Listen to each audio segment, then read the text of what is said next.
OBC নিয়ে একটি বিষয় ক্লিয়ার করা দরকার। দেখলাম যে বিভিন্ন চ্যানেল বা বিভিন্ন সোশ্যাল মিডিয়ার মধ্যে একটা বিষয়ে বিভ্রান্তি হচ্ছে যে গত সম্ভবত কয়েকদিন আগে কলকাতা হাইকোর্টে ডিভিশন বেঞ্চে যে রায়টা এলো ওবিসি সংক্রান্ত, সেই রায়টা নিয়ে অনেকে অনেক ভুল ব্যাখ্যা করছে। ভিডিওটা স্কিপ না করে সবটা দেখো। অ্যাকচুয়ালি কারা কারা ওবিসি থেকে বাদ পড়ে গেল শেষ অবধি গত সম্ভবত পরশুদিন হাইকোর্টের রায় মোতাবেক।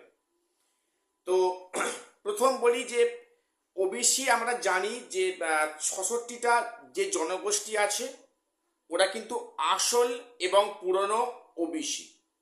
আমরা জানি ওবিসি নিয়ে অনেক দূর জল গড়িয়েছে এবং 2010 সাল নাগাদ সিপিএম এর আমল থেকে সেখানে যে ওবিসি এবি একটা ভাগ করার বিষয়টা উঠে এলো এবং সেটা মান্যতা পেল আগের সরকার, অর্থাৎ আগের সরকারের আমলে। সেখানে এক বিশেষ জনগোষ্ঠীকে ওবিসি আওতায় কোনো রকম সার্ভে না করেই ইন করা হলো। সেখানে নানা প্রশ্ন, অনেক বিষয় উঠেছে। কোথাও 90%, কোথাও 80% একটা রিজার্ভেশন যদি রাখা হলো ওই বিশেষ গোষ্ঠীর উদ্দেশ্যে। সেটা আমার আজকে বিষয় নয়।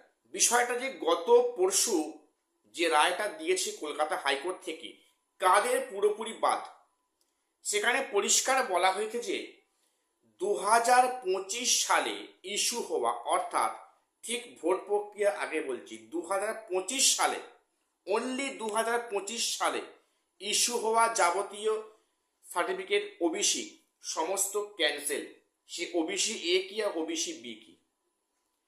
এখন এখানে প্রশ্ন অনেকে আছে যে আমার তো সার্টিফিকেটটা ইস্যু হয়েছে 2019 সালে কি 20 সালে এবং আমি 2025 সালে রিভ্যালিডেশন করেছি, আমারটা কি বাদ পড়ে গেল? এমনটা একেবারেই নয়। বিষয়টা বুঝে নাও যে শুধুমাত্র যেটা বিচারপতি বললেন যে শুধুমাত্র 2025 সালে নতুন করে টার্মটা নতুন করে ইউজ যেটা ইস্যু হয়েছে যে সার্টিফিকেটটা ওবিসি, সেটা কিন্তু পুরোপুরি বাদ। কিন্তু তার আগে অবধি যা সার্টিফিকেট ইস্যু হয়েছে তার মধ্যে 66 কিন্তু যে জনগোষ্ঠী ওনারা কিন্তু ওবিসি বলে গণ্য হবে। আদার্স ওনারা কিন্তু জেনারেল ক্যাটাগরিতে বিলং করবে। এবং সেখানে অনেকে হয়তো আছে যে 2014 বা 15 সার্টিফিকেট 2025 সালে রিভ্যালিডেশন করেছে, সেক্ষেত্রে কোনো সমস্যা নেই, কারণ সার্টিফিকেট কিন্তু ইস্যু হয়েছে 2025 আগে কোনো ইয়ারে। সেক্ষেত্রে কোনো সমস্যা হবে না, এটা অনেকে ভ্রান্ত ধারণা করছে। অনেকে বলছে নাকি যে 2011 সালের পর থেকে সব বাতিল। এটা সম্পূর্ণ ভুল কথা। অনলি 2025 সালের ইস্যু হওয়া সার্টিফিকেট সমস্ত বাতিল করেছে। কি ওবিসি এ কি ওবিসি বি কাজে সবার বাতিল নয়। এবং তোমাদের অবশ্যই বলবো যে যারা ভেরিফিকেশনে যাচ্ছ 9-10-এ, তোমাদের অবশ্যই পুরনো সার্টিফিকেট প্লাস রিভ্যালিডেশন কপি অবশ্যই নিয়ে যাবে।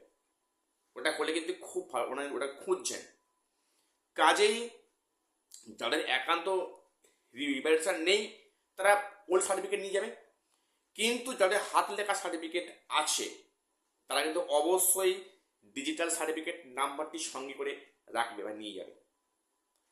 কাজেই আশা করছি যে গত পরশু রায় সম্বন্ধে প্রত্যেকের ডাউট ক্লিয়ার হয়েছে। তো আজকে ভিডিওটা মেনলি ওই কারণেই বানানো। তো সবাই চ্যানেলটা সাবস্ক্রাইব করে দিও। দেখা হচ্ছে পরের ভিডিওতে।